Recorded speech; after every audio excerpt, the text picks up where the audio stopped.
I've always been fascinated about the moment that genius comes into the universe. And I had this idea for a movie about the opening night of Saturday Night Live. 90 minutes till the moment they actually say live from New York at Saturday night. Just have to make it to air. Jason and I have been talking about SNL for as long as we've been talking, which is a long time now, but we started talking in earnest about the idea of cracking this story probably 5 years ago. And we began doing Zoom calls with anyone who we could find that was in the building on October 11th, 1975. We wanted all their stories. We followed every wormhole. We learned the history of the building. We learned the history of all the people who had worked there and started to create this kind of circular map of time and space. There was a moment where nobody knew what SNL was. No one had ever pulled it off before. And I want to bring audiences back to that moment when there was only one person on the planet who knew what SNL was, and that was Lorne Michaels. Well, what kind of show is it, Lauren? Do you even know what the show is? Of course. Are you gonna share it with the rest of us? Yes. In 88 minutes. Oh my God.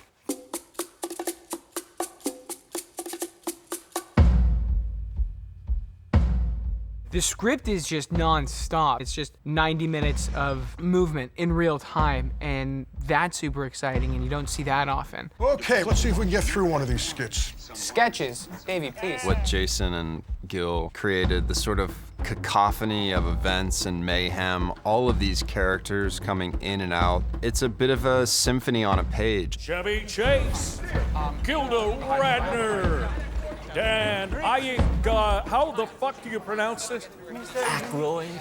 Dan Aykroyd. Just the hours rolling up to this very momentous moment in now history, not just television history. All right, fuck you, everyone. Fuck you, fuck you. I've definitely fucked you. The world that Jason has built is so magical, and I love that we get to touch on all of these characters that we know so well, but we get these moments of really getting to dive into them as people in this unique moment in time. You know, I don't know, guys. That was kind of exciting. Jason and Gil have done such an amazing job, like really getting the vibes of the era, getting the energy, the really chaotic, manic, but sweet, funny. 90 minutes of live television by a group of 20-year-olds who have never made anything.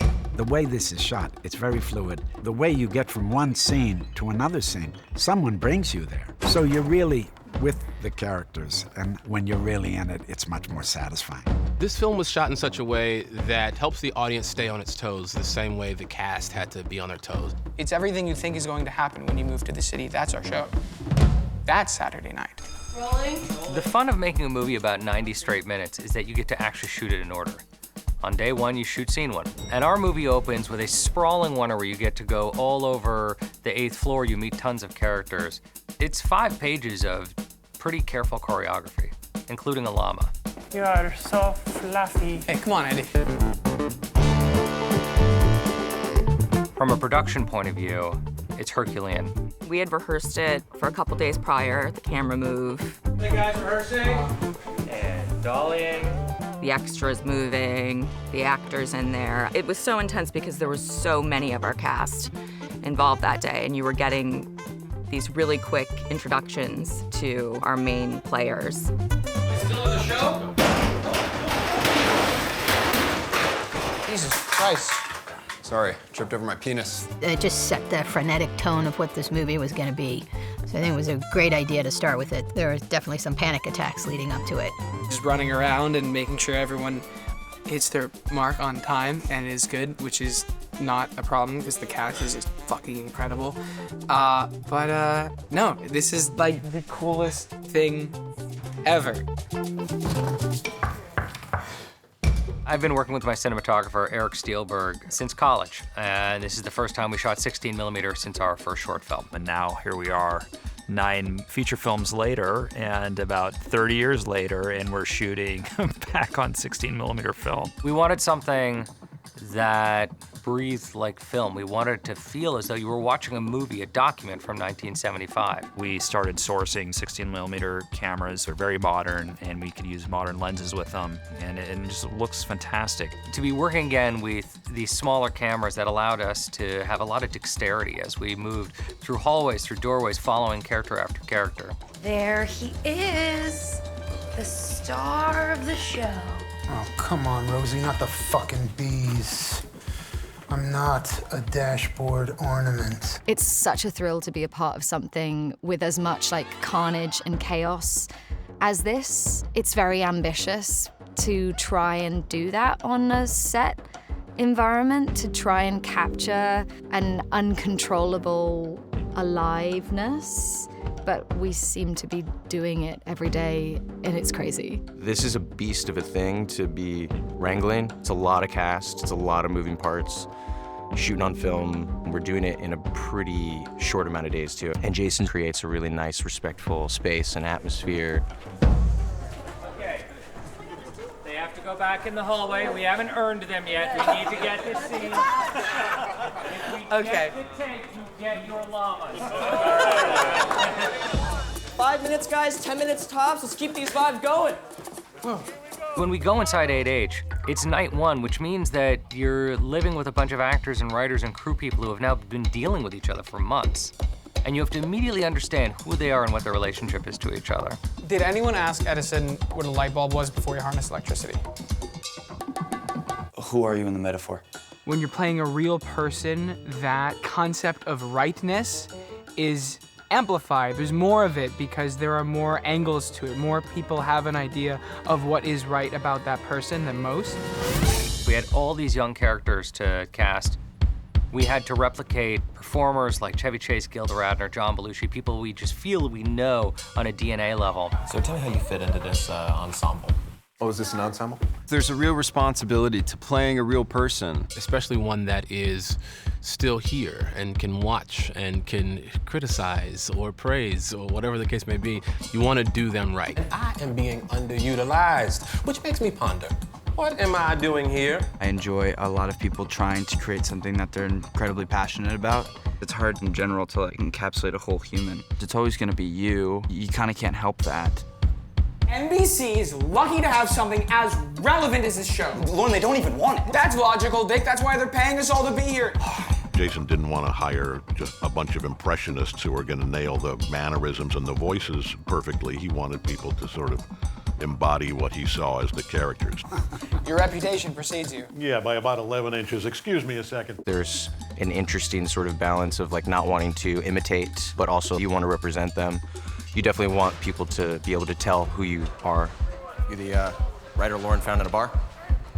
It's a slightly romantic read of the story, but yeah, I guess so. All right. Well, jump on in. Water's warm. Okay. It's really nice to feel such a big part of an ensemble. It feels almost like a play. Like you just have your moment where they catch you and then the camera's off again. It's a really nice feeling as well because it all feels bigger than you. Lorraine, I don't think you can make the change. Whoa. I stand corrected. Everyone is so well suited to their characters. I look at everybody in costume and in hair and makeup, and I feel very transported. Well, Garrett, I'll tell you, I like to give 100% in everything I do.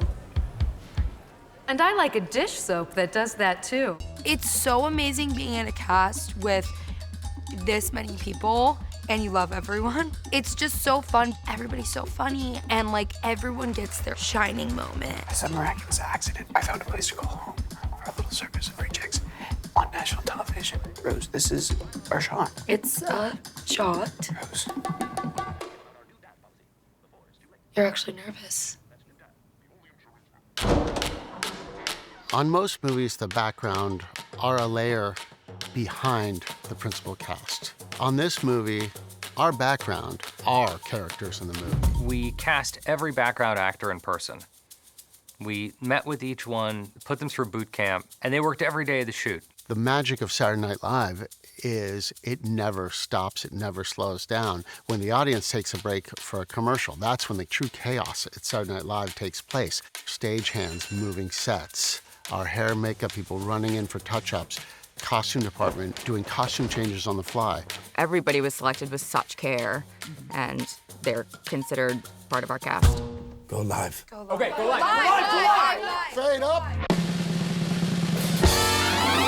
I've never worked with a composer like Jon Batiste. The more we talked about the sound of this film, we started to get close to this idea of what if we just did this live, like the show, like the movie.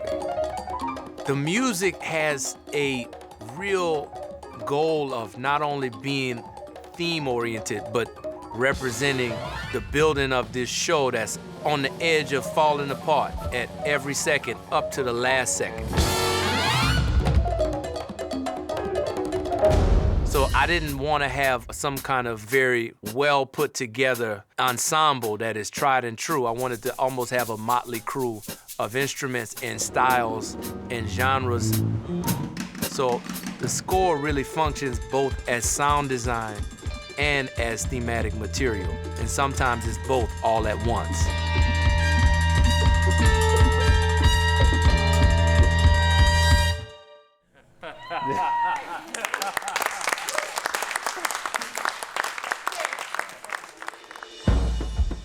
We wanted to make a movie that dropped you into a realistic world, that no matter where you looked, you felt like you were authentically really there. And that is the result of this marriage of Danny Glicker's costumes and Jess Gonter's production design. These people who created it were truly, at that time, not ready for prime time. They were really so edgy, and as a costume designer, that's the ultimate dream, because you're creating people that have so much texture, and everything they're wearing has so much of their own life story in it. Sometimes easy to miss how hard it is to do 1975, an era that is 50 years ago, but present enough that we feel like we know it.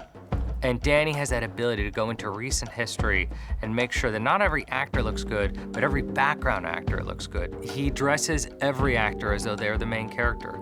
This is my first time working with Danny Glicker, and to take on a project like this where it's a lot of recreations, it's period, there's so many characters, there's so many background.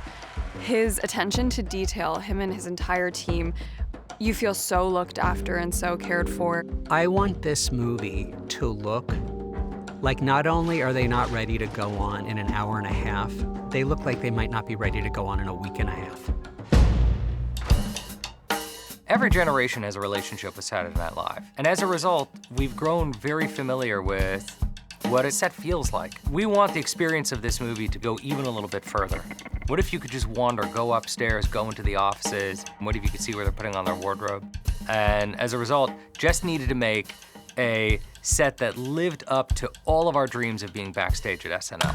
They didn't take a lot of pictures of the actual set in '75, so you can look at the first episode. It tells you a little bit about the stage, but not so much about the backstage. So we went and we got a tour of the studios, which was immensely helpful. Open the doors! Right this way, folks, you're in for a real treat. When you get off the elevators, there was a fork in the road. It's either history or making history. You're taking the historic route, which is a formal sort of black and white version, and the making history was this little angle into the stage and where all of the backstage theatrics were taking place. And it was important to Jason that we would build a whole environment and entrances and exits and going into the stage and out of the stage and having just the connective tissue. I've been to SNL a couple times. It's unbelievable how exact this room is to the actual stage, down to like Lauren's office and the bleachers and what's underneath the scaffolding here, and the hallways look the same. We'd really fallen in love with the set. We've been living in it for months. You know, this is a whole movie that was shot in one place. And we knew that we were all leading to this one line. And there's an anticipation of whoever gets to call it out. Even when you're watching SNL, you're always wondering which actor is gonna say it, when are they gonna say it? And there's that breath right before they look into the lens and shout it. And we had to earn it. So we kept doing the scene over and over, and I knew once Corey said that line, that would be it. I mean, everyone would kind of lose it. It would almost feel like the movie was done. So every time he got right up to saying live from New York, I would yell cut. Oh, and the groans I got from the crew and the background actors, they wanted to hear it so badly, and it built this sense of anticipation that I think by the time Corey got to say it, I think he actually questioned whether he was allowed to or not. Live Live from New York, it's Saturday night! And the place went crazy.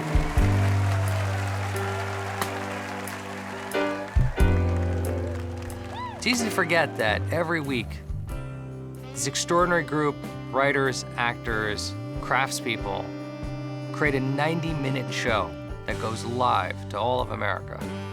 And minutes before, you can't help but wonder, is this possible? How are they doing this?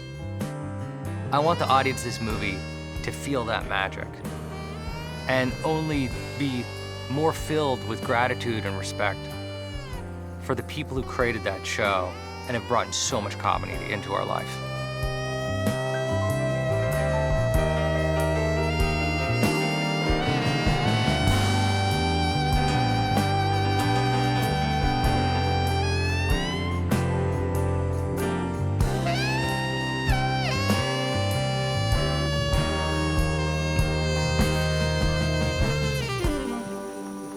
What are we using him for again?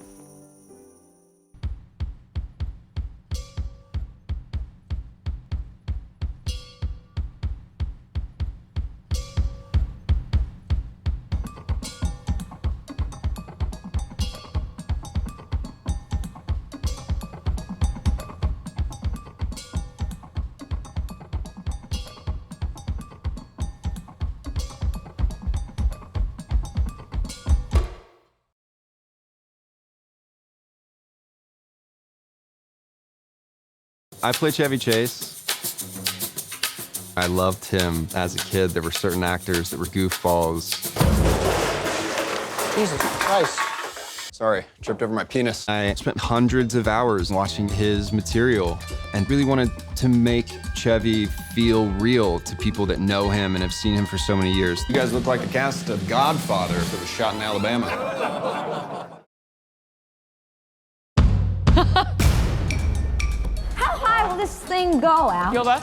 I've never had anyone even give me the opportunity to play a role as joyful and vivacious as Gilda. Guess I think the right way to not wear underwear. I sent my agent a text saying, is it even worth me auditioning for this? He was like, I dare you. I dare you. You're everyone's favorite, Gilda. Oh, I'm just a bagel looking for locks. Then I had the best few days watching videos of Gilda. 2 minutes, there's no time! I just couldn't believe that I got to be a part of it. My initial reaction was, oh my God. I can hear my own blood. When Janine first put this wig on my head, I was so excited I gripped her hands with joy and looked up at her like this. And then I think maybe I cried. I'd thought so much about Gilda's hair. Gilda's hair is so iconic that it was something I'd really obsessed about. And the minute she put this wig on me, I felt like Gilda. It's kind of exciting. I've never experienced anything like it. I played John Belushi. When I was 14 years old, that was the first time I got the Belushi comparison. Have you seen John Belushi? And I was always hoping something would come along, and then it happened to be the coolest project ever.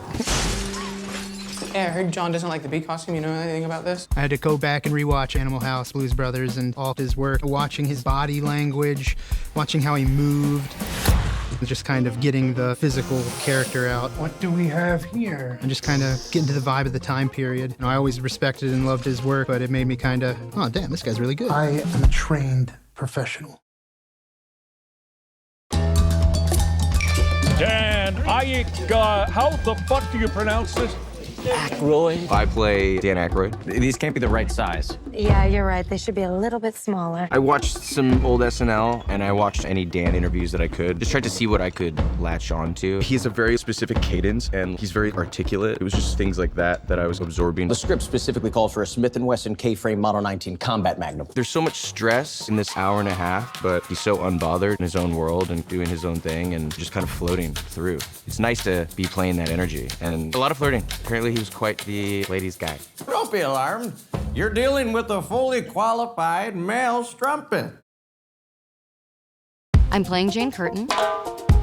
What's the matter? Why don't you give me a little twirl? Tell me what you're working with. I did no research. I did a little bit of research, but I had been pretty familiar with Jane Curtin already because SNL was such a big part of my household growing up. And I had seen a Jane Curtin sketch, so I knew immediately, I was like, I know how Jane delivers this. I think Jane's the hot one. No, my mom. The still fuckable mom. And I felt so excited to bring that out. Jane is the straight man, and she knows it. You ever wonder what it is you are doing here? I think I've got a pretty good idea. You can't have a clown without a straight man. You see, when it comes to my skin and my sensitive parts, I only trust 100% American-made steel wool. Someone has to be there to set up those moments, and if it weren't for her, then those moments wouldn't exist.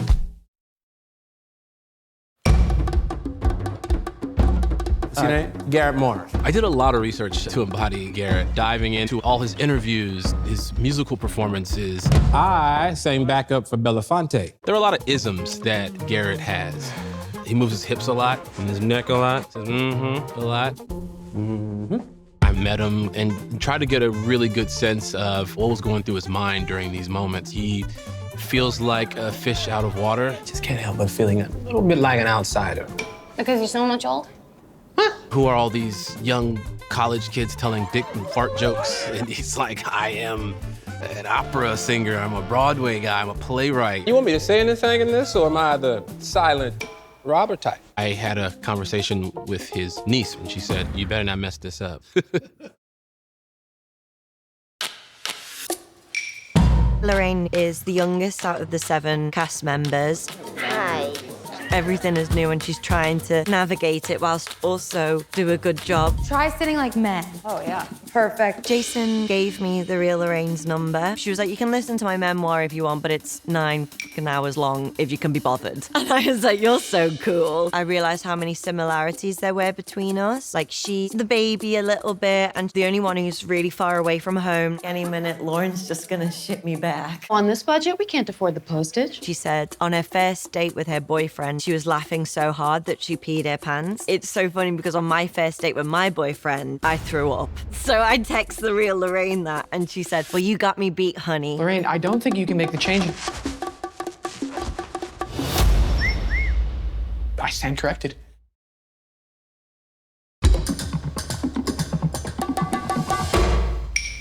About 3 weeks before the film started shooting, Jason hit me up and he's like, what do you think about playing Andy? And I was like, yeah, I'll switch. That sounds fun. And he's like, no, I want you to play both. Let's do it.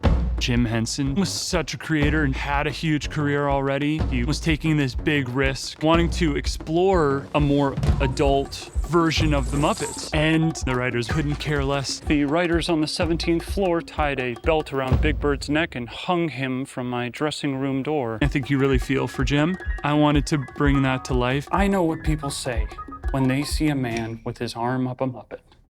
Andy's a very enigmatic guy. It was really fun trying to get that voice right. Where is the bathroom? You try to get into the way that he interacts with other people. He's not often having real conversations with people. He's kind of in his own world.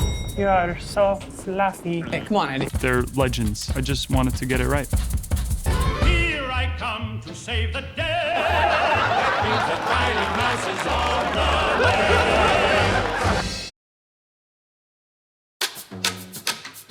I did do research. I read a lot of books. What I found interesting was Jason actually didn't want me to talk to Lauren. And I'm thinking, come on. And he's like, no, really. He wants us to channel these people. He doesn't want us to be these people. My name is Lorne Michaels. I'm the producer of Saturday Night. The whole night? Yeah, the whole night. Lauren's had this idea for a really long time, and it's finally the night where his dream can come true, but everything goes wrong.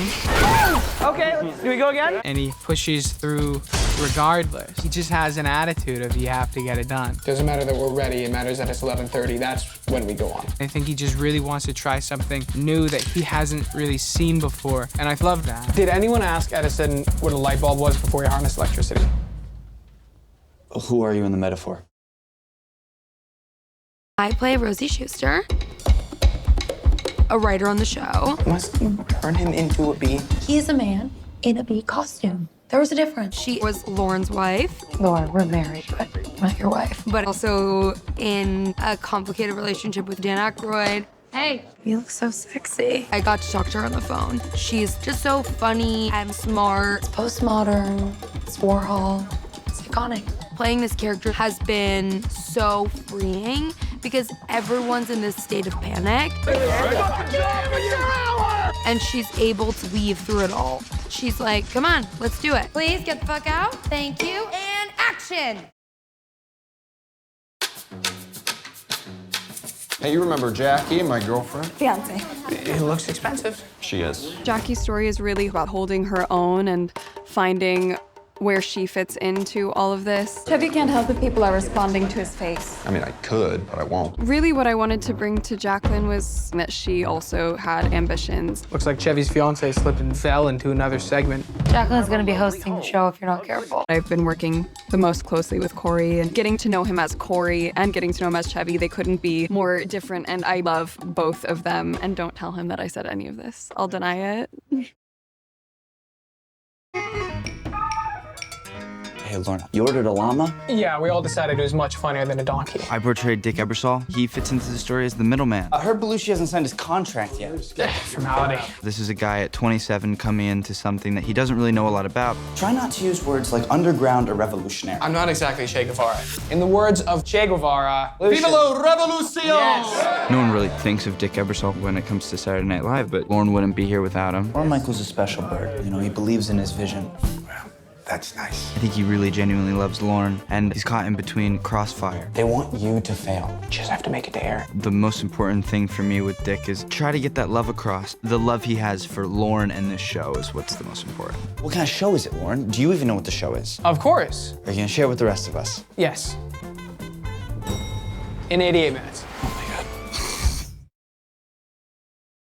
I'm John Baptiste. I wrote the score and I play Billy Preston. Ladies and gentlemen, Billy Preston. Billy Preston is one of the great musicians of our time. There's a lot of footage of Billy that you can see from that period. So we just talked about being in that character in a way that felt authentic and feeling separate from what I did with the score. Sounding good, guys? Yeah, okay. Hook Mr. Garrett Morris up with a little bit of confidence. You know what I'm saying? This is illegal. I really love having double duty on films. To be a part of the cast is really something that helps the John Batiste side. 3, 4. And then that side helps with whatever character I'm playing. And I think that really informed the energy on the film. Ladies and gentlemen, Billy Preston.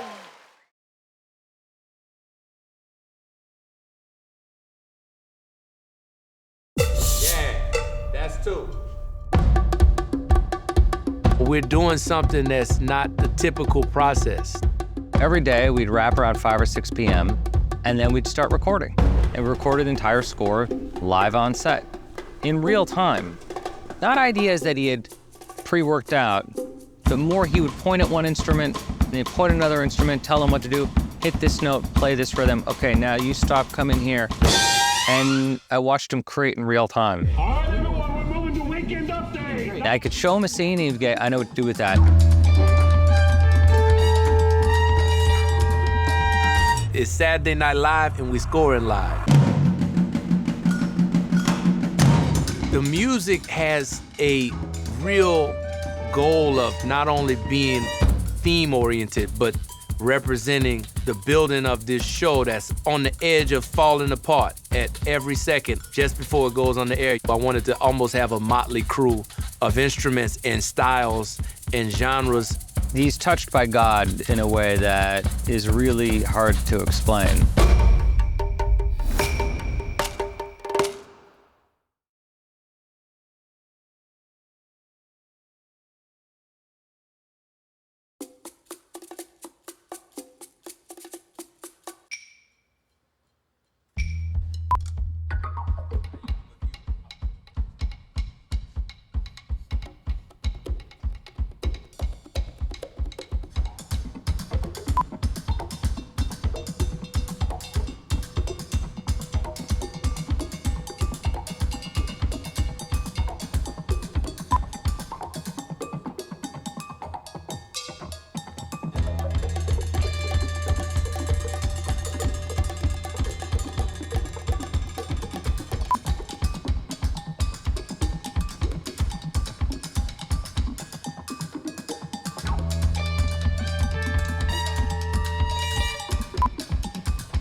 fun.